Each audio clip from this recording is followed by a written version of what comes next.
Good afternoon mga mamshi. Kaluto tayo ng bread pudding. So ayan po yung mga tinapay na hinimay ko. Nilagyan ko lang po yan ng 2 lata ng condensed and isang lata ng evap milk. So yun, babad lang natin siya hanggang sa lumambot. And in oven ko lang po yan. So yung sa oven po, hindi po ako very particular sa mga temperature and sa kung ilang minutes. Ang ano ko po kasi mga ano lang, basta test ko lang po kung luto na ganyan. So ako po yung taong di mahilig sa sukat-sukat.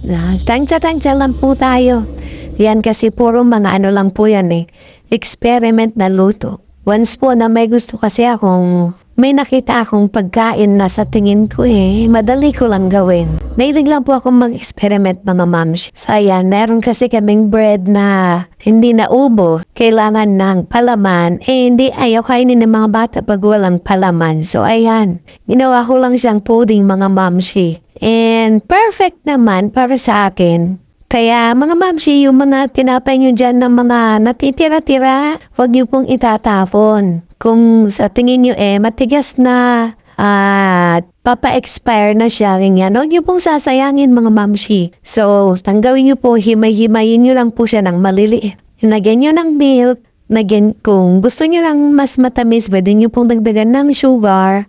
Pero ako po kasi hindi ako mahilig sa sweets, kaya milk lang. Kung ano yung lasa nung nilagay kong condensed, yun na po yun. Then kung medyo kulang po ng liquid, dagdagan nyo po ng water para malubog na mabuti yung bread at mababad siyang mabut bago nyo po siya in oven. So, ang nilagay ko po temperature ng aking oven ay parang 200 degrees po yata. And importante po lang doon ay i-preheat nyo po muna yung inyong oven bago po ninyo ilagay yung inyong lulutuing tinapay. So yan lang mga mamshi, hanggang sa mga susunod na recipe ng inyong madiskarteng mama.